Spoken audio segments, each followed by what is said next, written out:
दोस्तों जय मसीह। एक बार फिर से आपका स्वागत करते हैं अपने चैनल सकरा फाटक में।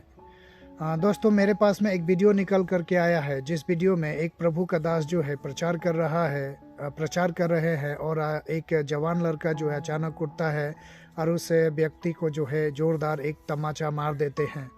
तो दोस्तों सबसे पहले आप इस वीडियो को देखिए, उसके बाद में हम बातचीत करते हैं।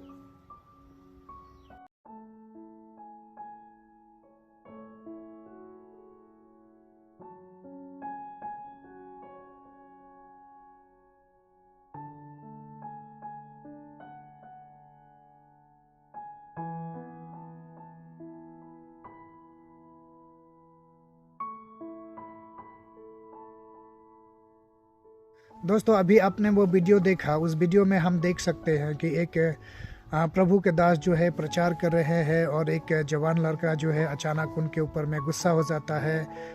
उनका जो हाथ में बैनर होता है वो बैनर भी फेंक देता है, लातों से भी मारता है और बाद में कहता है कि मैं विश्वास नहीं करता इन सब चीज़ों को ऊपर में आप क्यों बता रहे हैं। लोग जो है इन चीज़ों को सुनना नहीं चाहते, आप ज़बरदस्त करके क्यों सुना रहे हैं। और इसी बात में वो प्रार्थना करते हैं, उसके लिए उसको आशीष देते हैं और इसी दौरान वो व्यक्ति जो है उनको एक जोरदार तमाचा जो है मार देता है। और इसके बाद में वो व्यक्ति जो है उसको क्या करते हैं, कहते हैं कि तुमने इधर मुझे आशीष दिया तो इधर भी तुम आशीष दो। और जब वो अपना गाल दूसरी तरफ में फेर देते हैं तो वो व्यक्ति कहता है कि तुम क्रेजी हो गए हो, तुम पागल हो गए हो। और वो व्यक्ति जो है बैठ जाता है और उसके बाद में जो आसपास में बैठे हुए लोग कहते हैं कि नहीं नहीं तुम ऐसा मत करना, मत मारना, ऐसे करके करते हैं। दोस्तों ये हमको लगता है कि ये जो दृश्य है ये ट्रेन का ही दृश्य है। बहस इससे नहीं कि ये ट्रेन का दृश्य है या बस का दृश्य है। बहस इससे है कि परमेश्वर के दास ने परमेश्वर का प्रेम जो है, परमेश्वर ने जो रास्ता दिखाया, परमेश्वर ने जो बातें बताई है, उस बात को उसने पूरी तरीके से उस बातों पे पालन किया। दोस्तों जब हम पढ़ते हैं लूका की किताब तो लूका के 6 का 29 अध्याय और 6 अध्याय और 29 पद जब हम पढ़ते हैं तो वहाँ पे हम पाते हैं इस प्रकार लिखा हुआ है कि जो तेरे एक गाल पर थप्पड़ मारे उसकी ओर दूसरा भी फेर दे, और जो तेरी दोहर छीन ले उसको कुर्ता लेने से भी न रोक। दोस्तों परमेश्वर ने ऐसा क्यों कहा कि अगर तुम्हारे गाल पे कोई एक आदमी एक थप्पड़ मारता है तो उसके तरफ दूसरा भी फेर दो। दोस्तों ये जो परमेश्वर को नहीं जानने वाले लोग हैं इनके लिए ये कार्य तो बहुत ही कठिन है, मगर जो परमेश्वर को जानने वाले लोग हैं, जिनका संबंध जो है परमेश्वर के साथ में स्थिर है, बहुत ही मजबूत संबंध है और वो प्रार्थना में अपने जीवन को बिताते हैं, वचन के अनुसार चलते हैं, ये कार्य जो है केवल और केवल वही लोग कर सकते हैं। दूसरे इस संसार के रहने वाले लोग कभी भी इन बातों को फॉलो नहीं करते हैं। दोस्तों जब हम देखते हैं कि एक दो लड़के जो है आपस में बात कर रहे हैं तो वो बात जो है होते होते क्या होता है, गाली गलौज तक पहुंच जाता है और गाली गलौज तक जाते जाते वो अंत में हाथापाई तक पहुंच जाता है और उस हाथापाई के दौरान हत्या तक हो जाती है। एक आदमी मर जाता है और दूसरा आदमी जो है जेल में चला जाता है। इस प्रकार के बहुत सारी घटनाएं जो है हम देखते हैं, मगर परमेश्वर कहता है कि अगर तुम्हारे गाल पे कोई एक थप्पड़ मारे तो उसके तरफ दूसरा भी मोड़ दो। परमेश्वर ने नैतिकता की बात किया है, परमेश्वर यहाँ पे धार्मिकता की बातें सिखा रहा है कि तुम संसार ये संसार के लोग हैं वो मार के बदले मार करते हैं, गाली के बदले गाली को चाहते हैं, श्राप के बदले श्राप देते हैं। मगर तुम जो मुझे मानने वाले लोग हो, तुम जो मुझे मानते हो, तुम ऐसा काम कभी भी मत करना। अगर कोई तुम्हारे एक गाल पे थप्पड़ मारता तो तुम उसकी तरफ दूसरा भी फेर देना। इससे क्या होगा कि आने वाला जो विवाद है वो विवाद जो है क्या होगा, थम जाएगा, यानी झगड़ा जो है आगे नहीं बढ़ेगा और तुम अपने प्रेम को क्या करोगे, दिखा सकोगे और एक बड़ा प्रभाव, एक बड़ा छाप जो है उसके जीवन में तुम देख पाओगे। दोस्तों हो सकता है कि जब हम ये कार्य करें कि हम उसके तरफ वो हमारे एक गाल पे मार दे तो हम उसके तरफ दूसरा गाल भी करें, तो हो सकता है कि वो दूसरे गाल पर भी मार तो दे, मगर मारने के बाद में जो प्रतिक्रिया होगा 2 दिन 4 दिन 5 दिन 10 दिन बाद वो कभी भी इस बात को भूल नहीं पाएगा। एक गहरा छाप जो है आपका, जो हमारा जो छाप होगा, जो उस समय हम पेश करेंगे, वो एक गहरा छाप जो है उसके हृदय पे छोड़ करके जाएगा और वो कभी भी इन बातों को भूल नहीं पाएगा।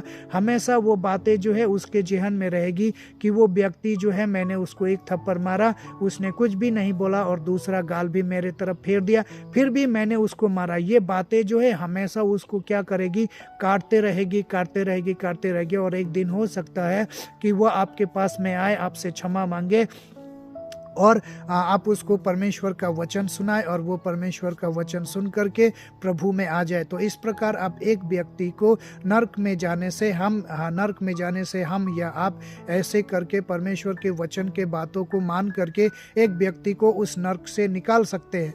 मगर अगर उसने मारा, हम भी मार देंगे, तो उसमें और हम में कुछ भी अंतर नहीं रहेगा और ये विवाद जो है आगे बढ़ जाएगा। तो इसलिए परमेश्वर ने कहा कि धार्मिकता का मतलब यही है कि हम गाली के बदले गाली ना दे, झूठ के बदले झूठ ना बोले, श्राप के बदले श्राप ना दे। उस व्यक्ति ने जिसने उसको थप्पड़ मारा था, जब उसने उसके लिए प्रार्थना किया और कहा कि तुम इधर भी मार लो, तो वो व्यक्ति बैठ जाता। उस व्यक्ति का क्रोध जो है क्या होता है, शांत हो जाता है। वो समझ नहीं पाता कि क्या, तब वो उसके अंदर का जो भरास होता है, उसके अंदर में जो दुख होता है, वो दुख जो है व्यक्त करता है। वो बताता है कि मेरे दादाजी जो मर गए और मैंने दादाजी के लिए प्रार्थना किया, मगर परमेश्वर ने मेरी प्रार्थनाओं को नहीं सुना। उसके अंदर में ये क्रोध था। ये हो सकता है कि उस व्यक्ति के अंदर में परमेश्वर ने उसका प्रार्थना नहीं सुना। इसका कारण होगा उसका चरित्र, उसका चाल चलन जो है अच्छा नहीं होगा, या कुछ भी हो सकता है, इसलिए उसके अंदर में एक प्रकार का दुख था, कष्ट था, इसलिए उसने उसको थप्पड़ मारा। और जब उसने माफ़ करना दोस्तों, जब उसने अपना प्रेम दिखाया, परमेश्वर का प्रेम को दिखाया, तो उसके अंदर का वो बड़ा सारा भ्रास जो है उसने निकाला और वो रोने लगा। और जिस गाल पे उसने थप्पड़ मारा, उसी गाल को उसने क्या किया, उसी गाल पे उसने किस किया, उसी गाल पे उसने चुमा लिया और माफ़ी भी मांगा। मैंने आपको मारा, इसके लिए आप मुझे क्षमा कर दीजिए। और वो सारे लोग मिल करके उसके लिए क्या करते हैं, प्रार्थना करते हैं। अगर बदले में उस व्यक्ति ने भी वहाँ पे उसको थप्पड़ मार दिया होता, चमाट मार दिया होता, तो फिर उस बच्चे का जीवन जो है कभी भी परिवर्तन नहीं हो पाता। दोस्तों, अगर हम देखते हैं व्यवस्था विवरण 19 का 18 को पढ़ते हैं, तो वहाँ पे लिखा है, पलटा ना लेना और ना अपने जाति भाइयों से बैर रखना, परंतु एक दूसरे से अपने ही समान प्रेम रखना, मैं यहोवा हूँ। परमेश्वर लव्य व्यवस्था में कहता है कि पलटा ना लेना, बदला ना लेना।